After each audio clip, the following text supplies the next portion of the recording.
मोह। दिलीप और सुधांशु नाम के दो भाई थे।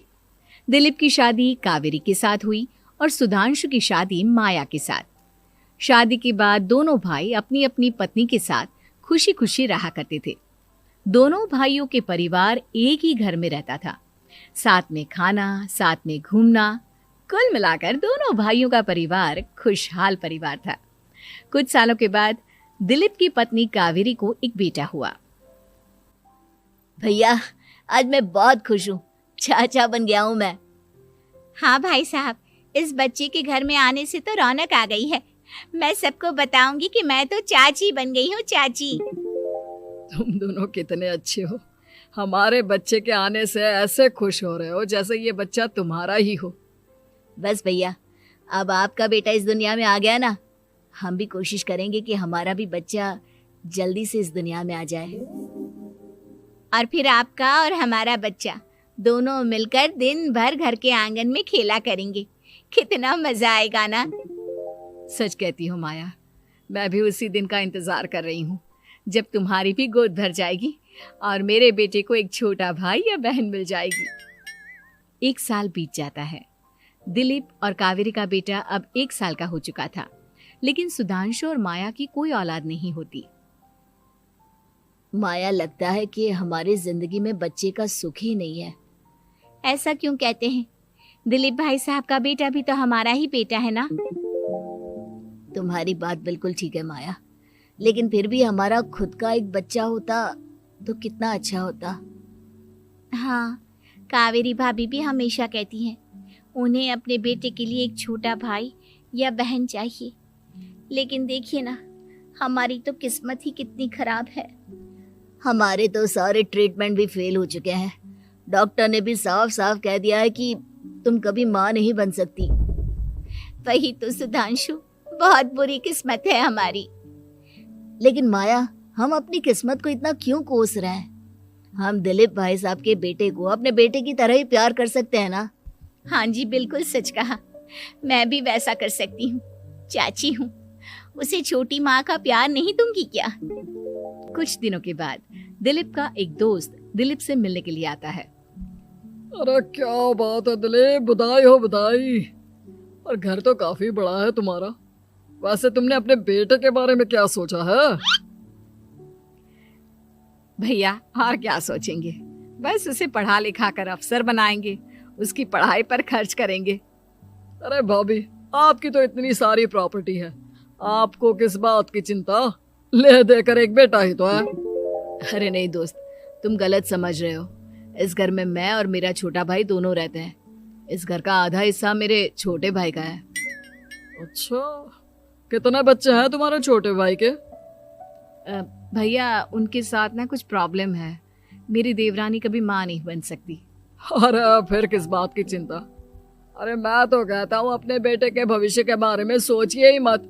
बस ये घर उसके नाम करवा दीजिए।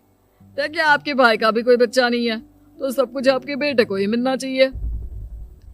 लेकिन ऐसा करना क्या सही होगा? अगर उनका बच्चा नहीं है तो क्या हुआ? ये घर आधा उनका है, उनकी जो मर्जी है वो करे। अरे कैसी बात करते हो? उनकी कोई औलाद नहीं है, वो क्या करेंगे प्रॉपर्टी अपने नाम रखकर? हाँ, वैसे भाई साहब, आपकी बात तो बिल्कुल सही है। अब जो कुछ भी है वो हमारे बेटे का ही तो है। आखिर वही तो इस घर के वंश को आगे बढ़ाएगा। मैं कल ही देवर जी से बात करती हूँ। अगले दिन सुधांशु और माया, इधर आओ। तुम दोनों से एक बहुत जरूरी बात करनी है मुझे। बताइए ना भाभी, क्या बात है? आपको कहीं जाना है तो आप अपने बेटे को मेरे पास छोड़कर जाइए। मैं ही पूरा दिन रख लूंगी उसे। अरे नहीं माया, वो तो मुझे पता है। मैं किसी और चीज के बारे में बात करना चाहती हूँ। बताइए ना भाभी, क्या बात है? देखिए देवर जी, आपका कोई बच्चा है नहीं, लेकिन मैं जानती हूँ कि आप हमारे बेटे को अपने बेटे की तरह ही प्यार करते हैं। भाभी, बेटी की तरह नहीं, वो हमारा ही बेटा है। मेरे लिए तो वो मेरा ही बच्चा है। वही तो फिर क्यों ना ये सारी प्रॉपर्टी हम मेरे बेटे के नाम करवा दे, क्योंकि तुम्हारा हो या मेरा, हम सबका एक ही तो है बेटा। लेकिन भाभी, अभी तो वो सिर्फ 1 साल का है। अभी से प्रॉपर्टी उसके नाम करवाने का क्या मतलब है? देखिए देवर जी, जो काम जितना जल्दी हो जाए ना उतना अच्छा। आने वाले वक्त का क्या भरोसा। भाभी भरोसा क्यों नहीं, हम तो हमेशा आपके बेटे को माँ बाप की तरह ही प्यार करेंगे। हाँ, लेकिन फिर भी मैं चाहती हूँ कि ये सारी प्रॉपर्टी मेरे बेटे के नाम हो जाए। अब मुझे नहीं लगता तुम दोनों को इसमें कोई भी परेशानी होगी, है ना? भाभी वैसे तो आप जो कह रही हैं वो बहुत जल्दबाजी है, लेकिन फिर भी अगर आपको ऐसा लगता है तो ठीक है, कल ही प्रॉपर्टी के पेपर बनवा लीजिए, मैं और माया उस पर साइन कर देंगे। इस तरह से अगले दिन प्रॉपर्टी के पेपर बनवाकर सारी प्रॉपर्टी दिलीप और कावेरी के बेटे के नाम पर करवा दी जाती है। कुछ दिनों के बाद सुधांशु, सुबह सुबह ये कौन लोग आ गए हैं तुम्हारे घर पर? भैया वो ऊपर वाला कमरा खाली पड़ा था ना, सोच रहा था किराएदार रख देता हूँ। लेकिन किराएदार रखने से पहले आपने हमसे पूछा भी नहीं। भाभी इसमें आपसे पूछने वाली क्या बात थी, हमें एक ही कमरे की जरूरत थी, इसलिए सोचा दूसरा कमरा किराए पर दे देते हैं, कुछ इनकम हो जाएगी। अरे माया, ये सारी प्रॉपर्टी अब मेरे बेटे के नाम पर है और यहाँ पर जो कुछ भी होगा उसके लिए तुम्हें मेरी या दिलीप की परमिशन तो लेनी पड़ेगी ना। हाँ सुधांशु, तुम्हारी भाभी ठीक ही तो कह रही है। अब देखो, तुमने खुद अपने हाथों से ये प्रॉपर्टी हमारे बेटे के नाम की है, वह अभी बहुत छोटा है, तो इस घर से रिलेटेड सारे फैसले तुम्हें हमसे पूछ कर लेने चाहिए। भाभी हमें तो लगा था कि आप हम लोगों से बहुत प्यार करती हैं, लेकिन आप तो हमारे साथ भेदभाव करने लगी। अरे इसमें भेदभाव करने वाली क्या बात है? और मैंने कौन सा तुमसे कुछ गलत मांग लिया? अरे ले देकर मेरा बेटा इकलौता इस पूरे वंश का वारिस है, सब कुछ उसके नाम है। तुम्हें इस बात से जलन क्यों हो रही है? भाभी माया को जलन नहीं हो रही, वो तो बस ऐसे ही कह रही थी। सब जानती हूँ मैं, इसकी खुद की तो कोई औलाद पैदा नहीं हुई, बस इसीलिए जब देखो तब मेरे बेटे पर बुरी नजर डालती रहती है। देखो माया, कावेरी तुमसे बड़ी है, वो जैसा कहती है वैसा करो। और वैसे भी इस घर पर अब तुम लोगों का कोई अधिकार नहीं है, वो तो हम लोगों की भलाई समझो जो तुम्हें अभी तक यहाँ रहने दिया है। भैया आप इतने कैसे बदल गए? इस प्रॉपर्टी ने आपके दिल से हमारे लिए प्यार पूरी तरह खत्म कर दिया है क्या? इसी तरह वक्त बीतता जाता है और देखते देखते दिलीप और कावेरी का बेटा प्रणव 25 साल का हो जाता है और उसकी नौकरी लग जाती है। पापा आज मेरा अपॉइंटमेंट लेटर आ गया है, मैंने सिंगापुर में जॉब ज्वाइन कर ली है। लेकिन प्रणव, विदेश में नौकरी करने जाने से पहले तुम्हें कम से कम अपने मम्मी पापा से एक बार पूछना चाहिए था ना। इसमें पूछने वाली क्या बात है माँ, मैं सिंगापुर जाकर जॉब करना चाहता हूँ तो करना चाहता हूँ। देखो प्रणव, हमने तुम्हारे लिए इतनी सारी प्रॉपर्टी यहाँ पर रखी हुई है, उन सब का क्या होगा? यहाँ रहो, बिजनेस करो। सॉरी पापा, मैं यहाँ रहकर कोई बिजनेस नहीं करने वाला, और ये जितनी भी प्रॉपर्टी आपने मेरे लिए संभाल कर रखी है ना, ऐसे ही किसी को दान में दे दीजिए, क्योंकि मैं सिंगापुर से वापस इंडिया आकर कभी नहीं रहने वाला। दिमाग खराब हो गया है तेरा, जानता नहीं तेरी वजह से हमने तेरे चाचा चाची से लड़ाई करके पूरा घर तेरे नाम करवा दिया था। हाँ तो ऐसा करने से पहले आपको सोचना चाहिए था ना। और मम्मा, मैं तो वैसे भी उस वक्त 1 साल का था, मेरा इस मैटर से कोई लेना देना नहीं है। कैसी बात कर रहा है ये लड़का?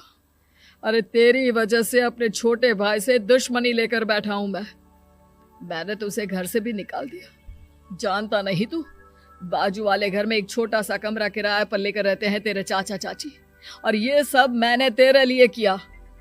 देखिए पापा, आपने जो कुछ भी किया अपने लिए किया। मैंने आपसे कब कहा था कि मुझे ये प्रॉपर्टी और घर चाहिए? और वैसे भी अपने भाई के साथ इस तरह का बिहेव करके आपने कोई अच्छा काम तो किया नहीं। तू सही कह रहा है बेटा, हमने तेरे चक्कर में अपने छोटे भाई जैसे देवर और बहन जैसी देवरानी को इस घर से निकाल दिया। बहुत बड़ी गलती हो गई मुझसे। ठीक है मॉम, तो अब आप अपनी गलती सुधारो, लेकिन मुझे तो फॉरेन जाना है, मैं वहीं जाऊंगा। अब आगे क्या करना है ये आपका डिसीजन है। और प्रणव सिंगापुर जॉब करने के लिए चला जाता है। कुछ दिनों के बाद जब दिलीप और कावेरी को अपनी गलती का एहसास होता है तो वो सुधांशु के घर पहुंचती है। सुधांशु, माया, हमें माफ कर दो, हमसे बहुत बड़ी गलती हो गई। क्या हुआ भाभी? आज इतने सालों के बाद अब हम गरीब लोगों के घर क्या करने आई हैं? भाभी, हमने तो खुशी खुशी अपने भतीजे को सब कुछ दे दिया, अब हमारे पास कुछ भी नहीं बचा है। भाई मुझसे बहुत बड़ी गलती हो गई, जो तेरे जैसे भाई को मैंने प्रॉपर्टी के चक्कर में घर से निकाला, और जिसके लिए मैंने ये सब कुछ किया वो खुद ही विदेश चला गया। भैया भाभी, जिस बेटे के लिए आपने हम लोगों को इतनी तकलीफ दी, आपस के प्यार को बिगाड़ा, जब वही आपसे दूर चला गया तो आपको इस बात का एहसास हुआ। लेकिन माफ कीजिए, अब हम आपके साथ रहने के लिए उस घर में नहीं आ सकते। नहीं नहीं माया, ऐसा मत कहो, मुझसे बहुत बड़ी गलती हो गई, प्लीज वापस चलो, मैं वो घर फिर से तुम्हारे नाम कर देती हूँ। भाभी, मैं उस घर का क्या करूंगी? किसके लिए? मेरा कोई बच्चा नहीं, मैं तो बस जिंदगी भर आप लोगों के साथ प्यार से रहना चाहती थी, प्रणव को अपने बेटे की तरह प्यार करना चाहती थी, लेकिन आपने मुझसे वो अधिकार छीन लिया। भाभी और भैया, एक सवाल पूछना चाहता हूँ आप लोगों से। जो बच्चा कुछ ही दिन पहले दुनिया में आया हो, जिस बच्चे के भविष्य का आपको पता ही ना हो, उसके लिए अपने पुराने रिश्तों को तोड़ देना, अपने सगे रिश्तेदारों से दुश्मनी मोल लेना, उनके साथ झगड़ा करना, उनकी बेइज्जती करना, क्या ये सही है? कम से कम हमें सही वक्त का इंतजार तो करना चाहिए ना। सिर्फ प्रॉपर्टी के लिए अपने सगे भाई को घर से निकाल दिया, वो भी अपने 1 साल के बेटे के लिए। क्या ये वाकई में सही था? जवाब दीजिए मेरी बात का।